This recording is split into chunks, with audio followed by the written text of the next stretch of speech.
¿Hay alguien que tenga los micrófonos para...? Levantáis la mano, quienes queráis intervenir.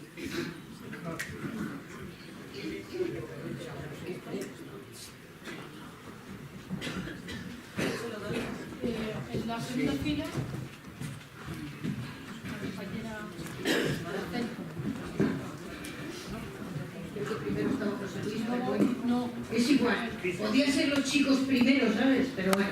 Yo sé quién viene primero. Nada, vayamos. ¿Es a quién viene primero o qué? Que sí, ya está.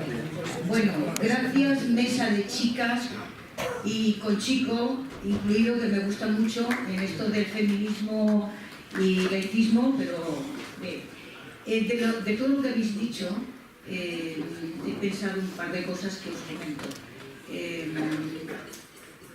Desde luego, laicismo y feminismo tienen que ir de la mano, está claro, pero cosas que yo he ido pensando sobre la marcha. Desde luego, lo mismo que decía esta mañana Manolo Navarro, que no solo las jerarquías, tanto en lo político como en lo religioso, son las responsables de la situación que tenemos. Hay una cosa también, bueno, todo el mundo la sabemos, pero a mí me ha venido a la mente cuando estáis contando, las mujeres también somos una parte importantísima en las religiones, precisamente, aunque tengamos un papel, por supuesto, subalterno, pues claro, somos muy apetecibles para las religiones justamente para legitimarlas. Y aunque sea en ese papel secundario, ¿por qué nos cuesta tanto, estamos diciendo, por qué nos cuesta tanto captar, por ejemplo, a las mujeres? Claro, estamos también muy dentro de ese juego de las religiones y ahí tenemos también muchas contradicciones. De manera que yo creo que cuanto más profundicemos en el laicismo, más vamos a profundizar en el feminismo y también a la recíproca, ¿no? Cuanto más profundicemos en el feminismo y después de estas movilizaciones del 8 de marzo, en que tantas mujeres por fin nos hemos sumado y se han sumado al movimiento justamente de la huelga, claro, a medida que vayamos avanzando más en el análisis, más se va a encontrar el movimiento feminista con la necesidad de analizar y de incorporar el laicismo. Precisamente por eso, por este papel tan importante que las mujeres tenemos en secundar las religiones en todos los sitios. Y luego otra cosa de lo que has comentado, Conchi. Claro, a mí me parece muy bien y muy útil en el análisis que se hace de la mitología de las religiones, eso de los mitos de los personajes masculinos, que tienen tanta importancia, ¿no?, en las religiones, el cambiarlo, el hablar de Lilith o el venir a decir que, bueno, ¿por qué no podía ser una religión feminista y una religión de, bueno, quizá me equivoque, pero bueno, me ha venido también a pensar que el feminismo nunca tiene por qué tener una justificación en una religión porque se interprete un poco cuando viene el feminismo musulmán, ¿no? Hablar de que, claro, no se ha interpretado bien las religiones y por lo tanto, si se hiciera una interpretación de la religión más feminista, pues sería, en cierto modo, vienen a legitimar esa religión porque si se hace un análisis feminista, pues la situación es diferente y entonces vienen a fundamentar el feminismo en esa interpretación justamente diferente de las religiones. Yo creo que eso también tiene sus contradicciones. Bueno, esto es lo que se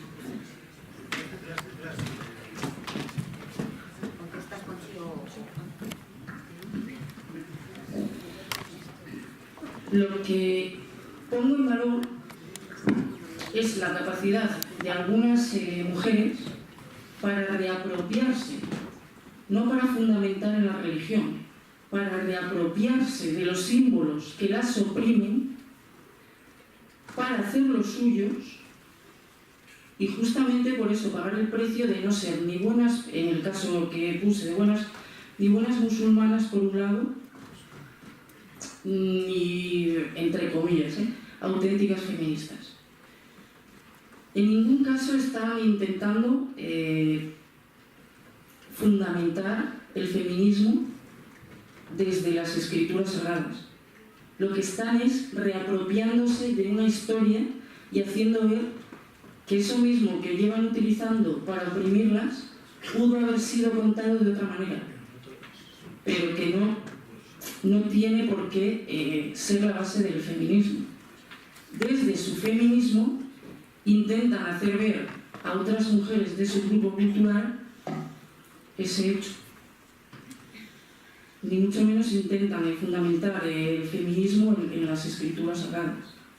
Las reinterpretan, se las apropian, las despojan de todo el contenido que las han atribuido para oprimirlas. Cuestionan autoridades a través de eso.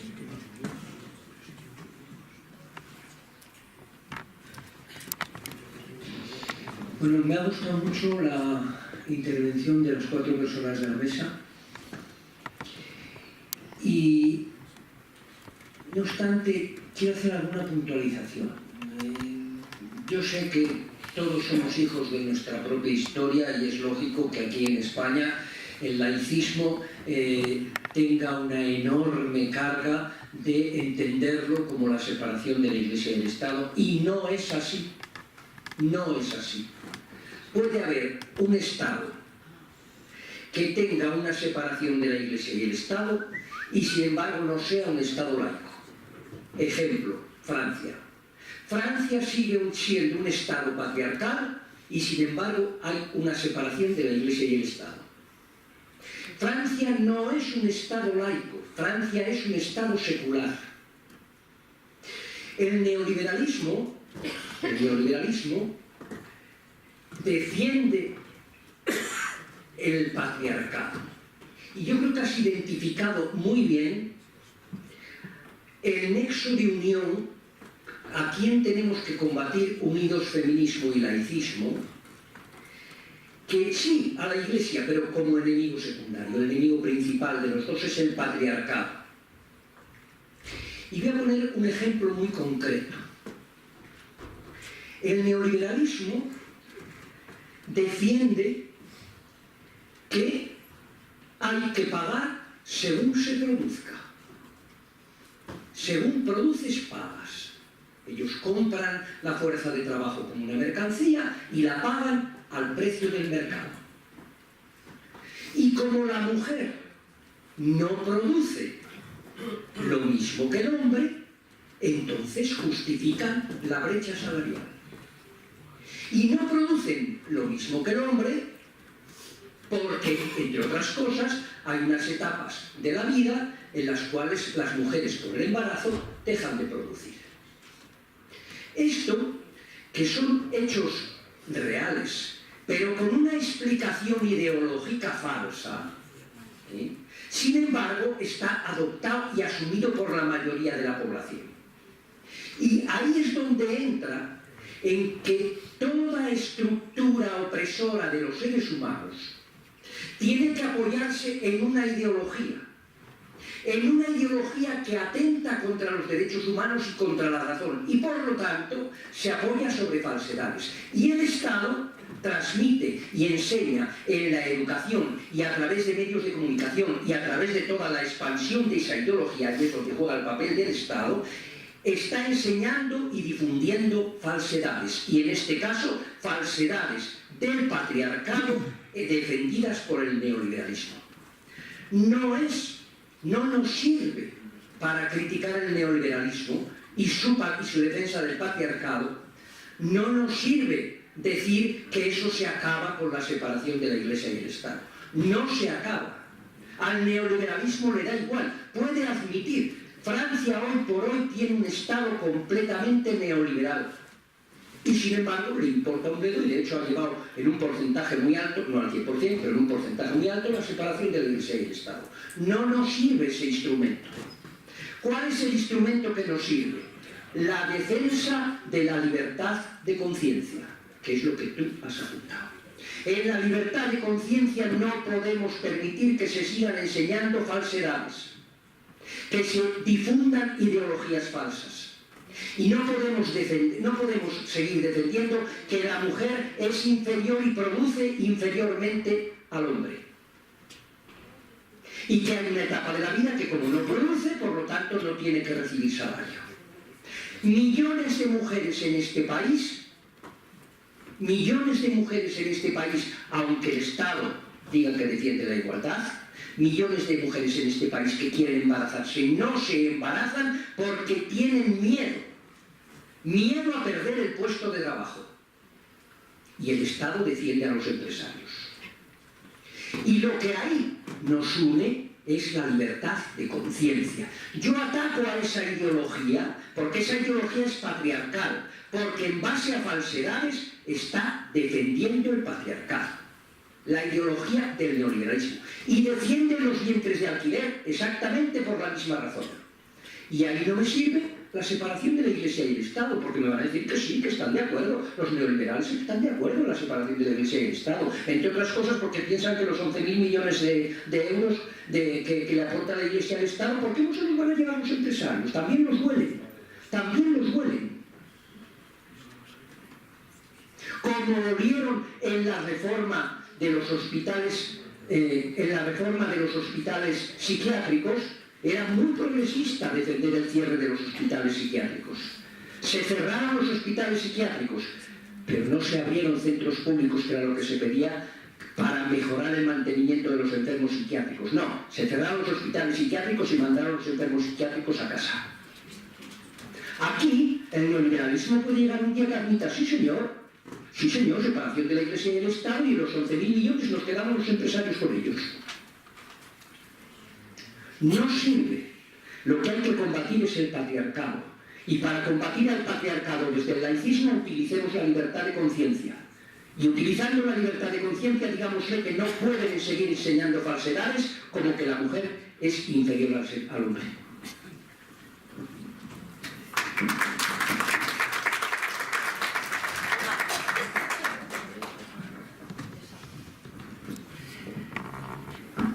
Sí, buenas tardes.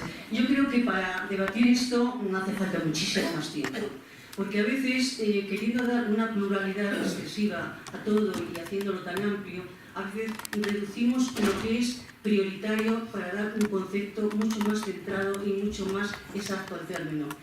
Efectivamente, tú has dicho que a veces se confunde feminismo y machismo, evidentemente pensando que el machismo no vale y el feminismo tampoco.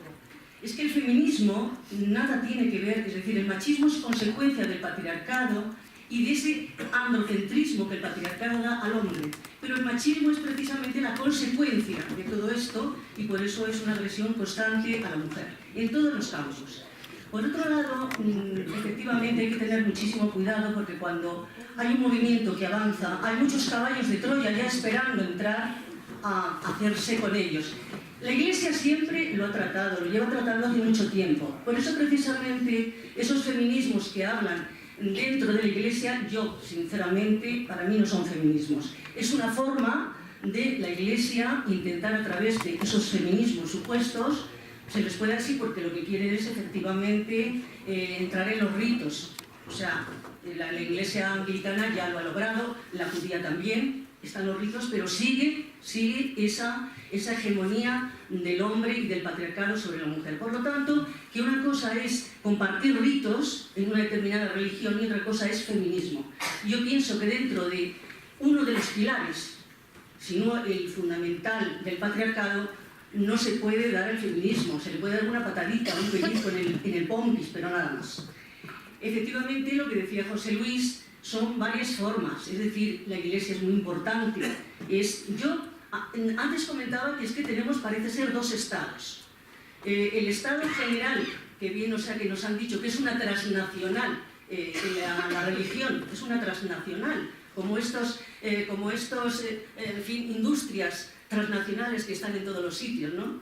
O sea, que es un imperio. Y tenemos otro imperio, que es el imperio en donde no puede entrar el feminismo, y el feminismo tiene que ser antiimperialista, porque al ser igualitario, al creer en todos los seres humanos exactamente igual y todos los derechos humanos para ellos, no puede pensar, estas mujeres efectivamente que dicen el techo de cristal que no se ve y está ahí, tampoco sirven estas mujeres que con esa mentalidad machista llegan al poder y a los poderes más amplios y pueden efectivamente estar tan estupendamente contentas haciendo una agresión a otro país por el hecho de ser inferior o por el hecho de no obedecer el mandato de ellos, del imperio. Por lo tanto, hay que cambiar el paradigma totalmente, y mucho cuidado, efectivamente, bien, o sea que lo decía José Luis, es muy importante, evidentemente, es muy importante la separación de Iglesia y Estado porque se le quita un gran poder, pero efectivamente el otro poder está ahí, son las dos patas, el capitalismo. Y son a esos dos resortes, si no somos capaces de tirarlos, me imagino que la sociedad seguirá tan masacrada, y sobre todo los pueblos y las mujeres, y lo que tú bien has dicho, como decía Angela David, es decir, clase, raza, mujer, es decir, eso es muy importante. Entonces, estemos muy alertas, porque toda esta emocionante este emocionante día de huelga y de, en fin, y de este auge del feminismo, me temo mucho que van a estar ahí todos los poderes, tanto los económicos como los eclesiásticos, intentando hacer miles fórmulas para introducirse muchos caballos de Troya.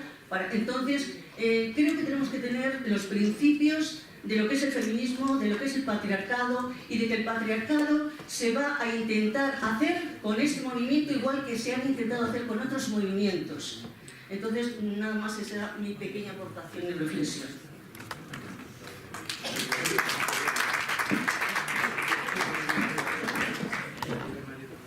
¿Me tomo bien? Bien. Bueno, a mí me gusta estudiar de los sistemas por acá, por ahí con el micrófono. Me gusta estudiar de los sistemas de opresión, los sistemas de dominación, los mecanismos y las propiedades emergentes, ¿no? Con respecto a apropiarse de ciertas prácticas o de cierta estructura religiosa, yo creo que tiene el problema que la religión se plantee, sobre todo los monoteísmos, como una única verdad que viene de arriba hacia abajo, y por lo tanto genera estructuras verticalistas, tanto mentales como estructurales, digamos, como estructuras jerárquicas. Entonces es muy difícil apropiarse de algo así para hacer un sistema igualitario. Pero sí me parece interesante la estrategia de ponerlos en crisis a esos sistemas, como hace, por ejemplo, Católicas por el Derecho a Decidir, que dicen que no pertenecen a la estructura de la Iglesia Católica y utilizan los dogmas para justificar el derecho al aborto. Entonces ahí ponen en crisis el sistema, pero no están usando, o entiendo que no están usando la estructura ahí. Es más, la gran mayoría que conozco son ateas, ¿no? Entonces, creo que en realidad hay una estrategia ahí diferente, pero creo que apropiarse de algo que viene de arriba hacia abajo y forma un pensamiento dicotómico de tercero excluido, donde existe solamente la polaridad y no se puede ver la variedad que hay en el medio, atenta contra la diversidad de los movimientos igualitarios. Eso por un lado breve. Por otro, el sistema patriarcal y machista me parece que tiene dos elementos. Uno, un perro guardián, y del otro lado un mecanismo de perpetuación, ¿no? Como perro guardián digo las fuerzas represivas, llamadas fuerzas de seguridad o fuerzas armadas también, y que son sustentadas por el Poder Judicial, que tiene una estructura calcada a la estructura clerical, ¿no? El Poder Judicial. Pero las fuerzas represivas se legitiman por la aplicación de la violencia, por el sometimiento, por la agresividad. Yo recuerdo haber acompañado muchos testimonios de delitos de lesa humanidad cuando eran activistas torturados, y durante la tortura se manifestaban ser los machos de la Policía Federal, ser los machos del Ejército, y esa tortura la ejercían a través de un machismo exacerbado. Claramente lo vemos, o por lo menos nosotros cuando hacemos manifestaciones, la represión siempre está ahí latente. Y cuando no pueden es porque, bueno, tiene una correlación de fuerza en la cual no van a ganar, pero cuando pueden ganar, reprimen. Y entonces, esto creo que implica repensar los sistemas de seguridad, ¿sí?, para que realmente nos protejan y no sean perros guardianes de los sistemas patriarcales y machistas.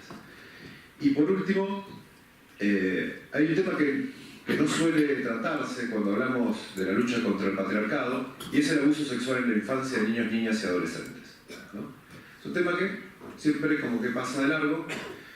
En el mundo, por lo menos las estadísticas de UNICEF y otras organizaciones dicen que 1 de cada 5 niñas es abusada sexualmente, ¿no? 20% de la población femenina pasa por un abuso sexual, mientras, estamos hablando de las adultas, mientras niñas están siendo abusadas. Así tenemos más de un 20% de la población de mujeres que pasan por abusos sexuales en su infancia. De los valores son 1 de cada 13, ¿no? Esto se da clarito en Argentina, es una estadística a nivel internacional, y en Argentina se repite, ¿no? Es calcado. Hay un falso mito de decir que un abusado se vuelve abusador. Ese es un mito muy estigmatizante que se utiliza. Pero ¿qué hace el abusador? Aplica poder. Y es una forma de dejar a una persona toda su vida en una posición de víctima, ¿sí?, permeable a seguir siendo sometida por estos mecanismos. O sea, el patriarcado encuentra en el abuso sexual una forma de perpetuarse, una forma de sostener en el tiempo y de poner a mujeres que no pueden empoderarse en posición de víctima y caer en el sistema nuevamente de abuso. Porque, por lo menos en Argentina, por ejemplo, el 90% son abusos paterno-filiales, ¿sí?, un mecanismo que ha tenido la masculinidad para legitimarse también. Varones, padres, convivientes con la madre, tíos o abuelos, eso es lo más normal. Y esto se replica una y otra vez, y creo que es un mecanismo que sostiene todo este sistema, y por algo también es un mecanismo que la Iglesia ha ayudado a encubrir a lo largo del tiempo, ¿no? La Iglesia ha generado mecanismos de encubrimiento que trascienden los propios, porque para encubrir que ellos rompen el celibato crearon mecanismos para que eso no se sepa en la sociedad, y esos mismos mecanismos son usados por abusadores, por perversos que ejecutan poder y enseñan desde una praxis absolutamente violenta y abusiva. No sé si querían reflexionar o decirme algo que piensan respecto a eso.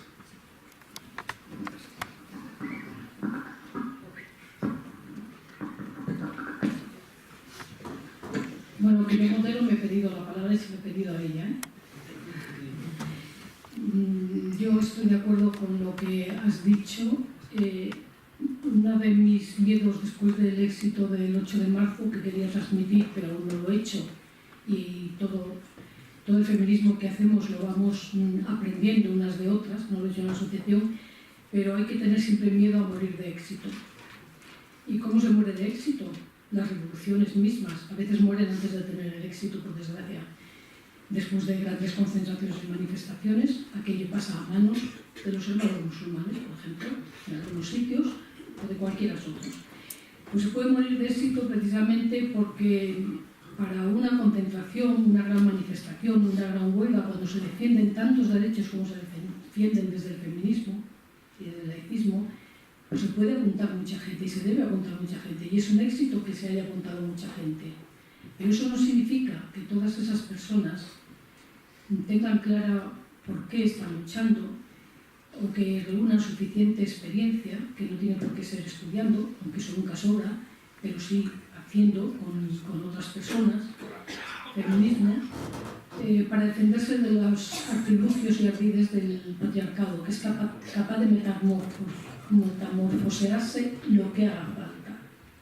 Y puede pasar de las estrategias más violentas cuando lo necesita, sin miedo a utilizar las torturas y las represiones violentas, las religiones, que siempre han sido un instrumento tremendamente eficaz en sus manos, a pasar a las disuasiones o a los convencimientos por medio del mercado, de creaciones de identidades superpuestas a los géneros y a los sexos, etcétera, etcétera, como está pasando ahora mismo aquí, ¿no?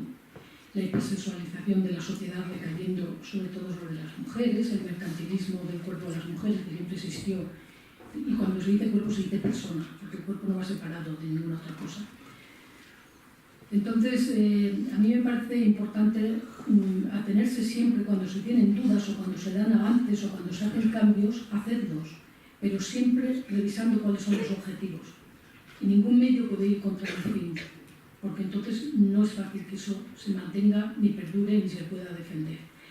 Y respecto al feminismo de los sectores de mujeres religiosas, o que se dicen que al mismo tiempo tienen religión y feminismo, yo voy a hablar de nuestra asociación, que como es muy antigua, quizá de las más decanas de todo el país y quizá de parte del mundo, pues bueno o mala tenemos bastante experiencia entre nosotras mismas. La Asociación Flora Tristán, en primer lugar y luego con otras asociaciones feministas, es la que ha promovido en los últimos años los movimientos de apostasía en León, para hacerlos incluso en grupo. Varias de nosotras somos apóstatas. Somos apóstatas de la religión católica, pero no para hacernos de otra, naturalmente. Porque consideramos que se ponga como se ponga, se desmonte como se desmonte, se reinterprete como se reinterprete, una religión en sí misma siempre va a ser opresora para las mujeres. Se pueden reinventar los mitos, por supuesto, se puede reinterpretar lo que se quiera, pero si bien me merece respeto a las personas que lo hacen, y está bien siempre conocer otra forma de ver la historia, tanto en religiones como todo, no podemos olvidar que el feminismo, la lucha frontal la llevan mujeres que llevan el velo y se oponen frontalmente a las religiones. Y eso pasa en el mundo musulmán como ha pasado en el católico y en todos los mundos. Entonces, no creo que la piedra fundamental de la lucha feminista vayan a ser quienes reinterpretan los mitos, aunque eso está muy bien, ¿no? Sino quienes luchan de verdad frontalmente contra todo lo que una religión representa de opresivo. Por su historia y porque por mucho que se quieran reinterpretar los dogmas, sus libros sagrados dicen lo que dicen y sus autoridades son las que son. Y no vale con llegar a que haya determinadas autoridades en una religión, porque las religiones siempre tienen un fin de racionalidad y un fin de que te conformes con lo que te toca en la vida, porque a ver si en el futuro y en otra vida tienes un poco más de suerte. Y por eso también las mujeres forman parte de una base de la religión. Y quería decir algo de los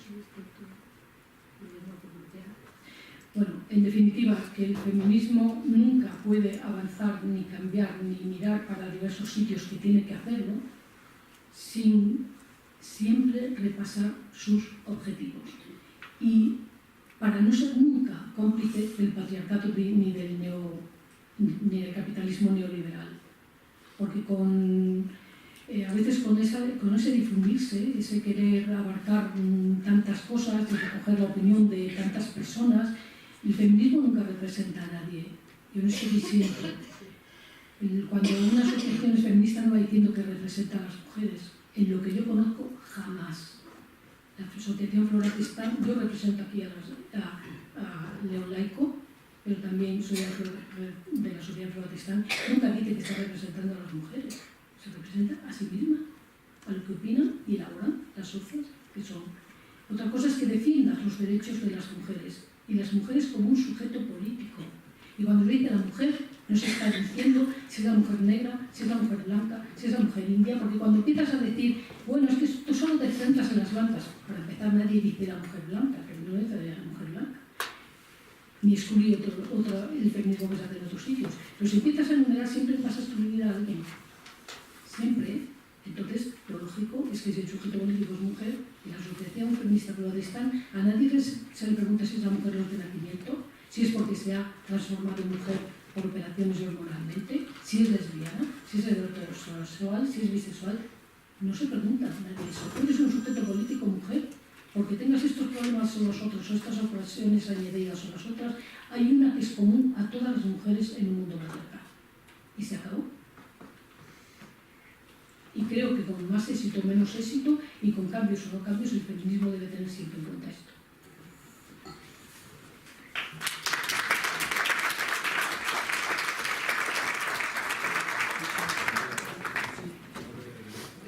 Yo solamente quiero comentar, en relación con lo que ha comentado la compañera, de la posibilidad de troyanos dentro del movimiento feminista para desactivarlo. Me parece que tener claros algunos principios, algunas cuestiones de qué es y qué no es feminismo, no lo voy a explicar yo, porque hay un criterio bastante simple que dijo hace ya varias décadas Simone de Beauvoir, y que me encanta recordarlo, y que es que el feminismo es un movimiento de lucha política y es también un estilo de vida. Entonces, si yo les paso este criterio, si les pasamos este criterio a algunos de los que, o algunas también, de los que recientemente, sobre todo a partir del 8M, se han apuntado a esa etiqueta que primero echaban fuera, a lo mejor, sobre todo, ni en la lucha política ni en el estilo de vida me parece que van a pasar el primero de párvulos.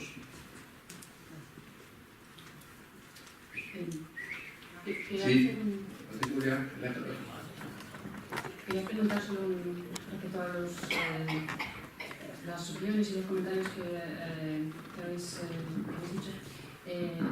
Respecto al abuso de niños, yo personalmente no he comentado nada porque me quería, bueno, y sobre otras cosas tampoco, es imposible en el tiempo que tenemos que se pueda dar cabida a todo.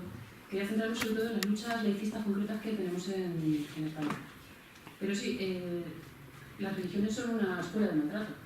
Si te enseñan a sufrir calladamente, esperando una vida posterior, pues claro, el abuso infantil, el abuso a adultos, etcétera, pues viene dado. Te tienes que callar, aguantar y rezar. Y redimirte de esa manera. Luego también coincido con lo que aquí se ha dicho respecto a que es muy interesante reapropiarse de mitos, es como parte, digamos, de la agenda secundaria, digamos, de, bueno, estamos teniendo voz propia en muchos lugares donde no las tenemos. Pero efectivamente, opino como la compañera de la Asociación Clara Tristán, el objetivo no es ese y como también comentaba Fernando Lozada, no vas a poder cambiar nada reapropiándote de mitos jerárquicos que han escrito otros para humillar a la mitad de la población. Y bueno, básicamente era eso lo que quería comentar. Nos estamos pasando el tiempo, A ver, quería decir de unas cuestiones. Una, sobre más o menos feminista, pues quien tenga el feministómetro que me lo pase. Para saber hasta dónde o desde dónde. Lo que yo sí pongo en valor no es el querer hacer otra cuestión parecida a la que ya existe. Lo que yo sí pongo en valor es el valor de enfrentarse. Porque las consecuencias, como he dicho antes, las pagan ellas, no las pago yo. Y yo ese valor se lo reconozco, lo visibilizo, y es que tiene legitimidad en sí mismo. El desde dentro, que sean voces disonantes. Y después me parece básico la interseccionalidad. Sí que es verdad que el hecho de mujer nos atraviesa, pero no nos atraviesa de igual manera. No nos atraviesa de igual manera. No nos atraviesa igual mujer negra, mujer gitana. Por ejemplo, no nos atraviesa. El análisis, yo creo que está ya hecho hace tiempo, en el ejemplo estudiado del despido de la empresa de autobuses de la mujer negra, que fue llevado a juicio, se analizó por el juez tendenciosamente de una forma no interseccional y se vio: mujer no puede recriminarse a la empresa que no tenga mujeres porque sea gay. Negra no puede recriminarse a la empresa porque hay un conductor negro. Se vació de contenido cómo oprimen de diferente forma. ¿Qué privilegios tengo yo también por ser mujer blanca frente a otras compañeras? Sí, ya por fin. Es que yo creo que, sinceramente, tendríamos que haber intervenido luego al final cerrar, porque si no se convierte en un diálogo, ¿no? A ver, decimos así, muy sencillamente, laicismo y feminismo van de la mano. ¿Pero qué quiere decir? Porque es evidente que lo que se ha demostrado este 8 de marzo, pero no solamente ahora, ¿no? Es que hay un movimiento impresionante que todos tenemos que saludar por esa pelea por la igualdad, que es un derecho democrático, Y evidentemente, una asociación democrática, de la lucha por la democracia, como es el laicismo, tiene que estar ahí, tiene que estar al lado, por la igualdad ante la ley y a todos los niveles. Pero yo creo que hay que decir también, ¿y qué puede aportar al movimiento por la igualdad de la mujer, al feminismo, el laicismo? Porque yo creo que hay una aportación específica, y es que las leyes deben defender derechos. Porque no basta ser iguales ante la ley, porque las leyes pueden ser discriminatorias o insuficientes. Y ahí yo creo que antes se ha tocado un punto, y yo creo que hay una mutua incomprensión. No se trata de que el laicismo es una organización más que se suma al movimiento feminista, sino que también puede aportar algo específico, que es las leyes deben defender la libertad de conciencia y específicamente de la mujer. El derecho a decidir sobre su propio cuerpo, el decidir sobre sus decisiones, frente a imposiciones de morales, evidentemente, que van en un sentido de opresión. Y yo creo que a veces nos entretenemos dentro del laicismo mucho en denunciar el carácter patriarcal de las religiones mayoritarias, y yo lo siento, no cabe en hermenéutica ni reinterpretaciones, son hijas de su tiempo histórico, hay que entender eso. Y por tanto son hijas de periodos de sociedades patriarcales y no pueden ser de otro modo. Eso no quita, y a mí me parece bien como los heterodoxos utilizaron pues incluso formas de herejía para luchar contra la jerarquía en su momento, en la Edad Media, pero no cabe reinterpretar de forma igualitaria lo que es hijo de su tiempo, pues del siglo VI del Islam, del cristianismo cuando es, como de los distintos mitos, ¿no? No desprecio el esfuerzo que se haga desde ahí, pero no tiene sentido históricamente. El problema es el avance civilizatorio que hay en defensa de derechos, superando situaciones históricas anteriores. Y en ese sentido yo creo que es fundamental, antes lo que ha dicho el compañero que está ahí, no me importa lo que creas sobre esa piedra, lo que no quiero es que la tires contra mí. Y por tanto, el problema sobre las religiones es, en todo caso, no me valen los argumentos contra derechos que defendemos universales de igualdad de todos. Y si tus creencias van en contra de derechos humanos y de igualdad, lo siento, pero evidentemente eso no es admisible.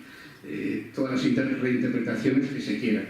Y luego, pues yo creo que hay un punto de vista, evidentemente, hay mucho apoyo dentro del feminismo. Permítame que te pida que abrevies un poco porque nos hemos pasado. Bueno, pues muy breve, muy breve. Yo creo que lo que estamos es un sistema de explotación y opresión capitalista, en la que estructuras del pasado de desigualdad pues las vienen integrando los distintos sistemas porque les viene bien.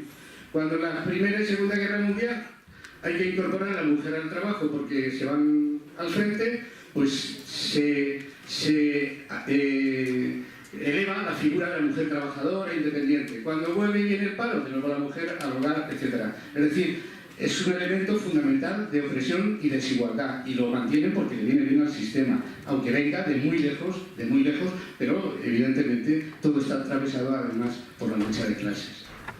Bueno, había más palabras pedidas, pero me advierten que es imposible porque nos hemos pasado mucho tiempo. Muchas gracias a todas y todos en la mesa y en el público.